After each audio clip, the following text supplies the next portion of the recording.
Right now, let's turn our attention to a plot that's been exposed by the Mail on Sunday for the animal rights group Animal Rebellion, an offshoot from Extinction Rebellion, aiming to storm security fences before a Grand National on the 15th of April and to basically form a barricade across Aintree racecourse. They said they're launching their biggest campaign yet this month, and they basically want to end all horse racing in this country. Well, let's talk to Ben Newman. He's a spokesman for Animal Rebellion and joins us now. Good morning to you, Ben. Good morning, Julia. Thanks very much for joining us. There's no doubt at all. Look, I mean, even people who aren't big fans of the racing or betting, they all have a flutter on the Grand National. It's one of the biggest sporting events in the country and indeed around the world. And you guys decided that you thought you had the right to disrupt it. Why? Because the Grand National was wrong. A horse dies every other year. We need to have a conversation about our broken relationship to animals, which you can see in the Grand National, but all animals too. I mean, I don't think anyone wants horses to die in races. We know, though, that animal safety has been hugely improved over recent years. There's been a massive fall in the number of horses who do sadly die in these circumstances. There is a campaign to be had. There's a discussion to be had on this. Why do you feel that there has to be direct action, breaking the law, disrupting a major day for lots of people wanting to have a good day out, deserving a nice day out after the last few years we've had? Why do you think you've got the right to disrupt other people and what they're doing when what you could be doing is say, you know, if you feel you've got a good cause, you should be campaigning legally, you know, lobbying, talking to MPs, online petitions, whatever it is. Why do you think you've got a right to basically force your views on other people? Yeah, I guess this is the question about when is it okay to disrupt business as usual. And if it was about when the bins get collected, probably not. But when we're talking about harming animals on a massive scale or destroying the planet or any of these big issues, disruption is okay as it causes conversation, and I'm here today. Well, yeah, I mean, there is an element where you get the publicity. But again, you and your ilk, I'm going to use that sort of old phrase, you seem to always think that everything that you believe in is massively important and everything everyone else believes in or does doesn't really matter. And you somehow know better. There is this religious zeal where everything is justified. And my worry is, whether it's about the planet, animals, whatever it is, and yet we all care about all of those things, that you and people, campaigners like you think that everything is justified. So what's next? I mean, is killing people justified to stop animal cruelty or destroying the planet, in your phrase? Where do you draw the line in criminal activity? Well, it's all completely non-violent. So the line is when it goes into violence.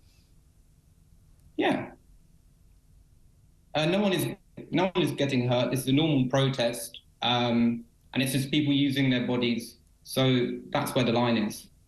Okay, that's where the line is. But you would absolutely stop at any violence against other people. Yeah, of course. Okay. Or even though, of course, I mean, we know. We don't really.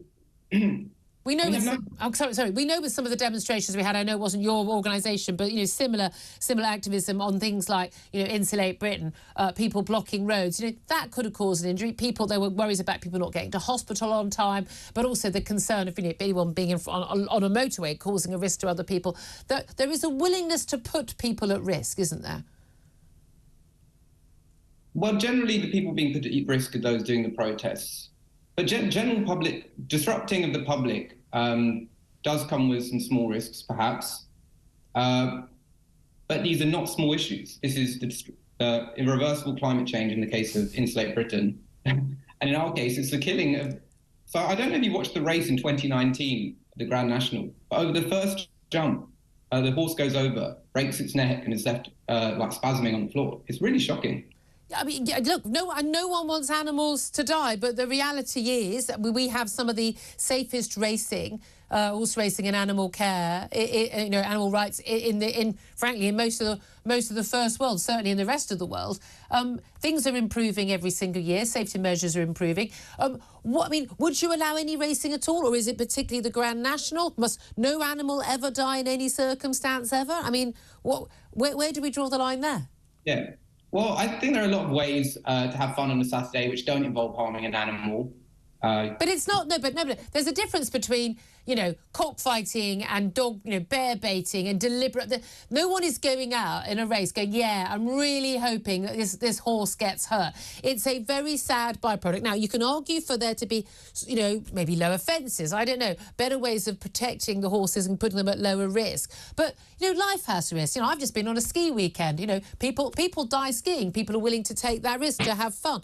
You know, I'm not saying the horses perhaps get a choice, but the point is, where do you draw the line? Oh, you know, your organisation, do you think that we shouldn't be allowed to use horses? I don't know. What about police horses pulling a plough, or you know, or people eating animals? Where do you draw the line there? Well, you're exactly right. The horses don't have a choice, and the line is we shouldn't be using animals at all. We shouldn't be using animals at all. For fun or for food when we don't need to, because we don't need to. OK, I'm not sure you can do horse racing without the horses, so I think that might be a need. But that's the thing. You view animals as having effectively the same rights as human beings. You don't need to view them as having the same rights, but we can say that we shouldn't kill them for our own entertainment or eat them. But they're not. But they're not being killed. No one at the Grand National is saying, "Oh, good, a horse has gone down." I mean, that's not entertainment. People are horrified, quite rightly, by that. There are lots of measures to try and protect the horses. So that's not the entertainment. It's not, you know, the gladiators slaying horses for our fun. Well, every 2 or 3 days, a horse dies in the UK in horse racing. Whether or not and the danger is part of the entertainment. That's why the rate. That's why the jumps are so high. But this is part of a general point that we don't need to be using animals for our own, whether or not we're intentionally killing them or not. We don't need to be using them for our own fun or eating them. Well, I mean, I like eating animals. Yes, but I'm not sure that's a good enough reason to harm them.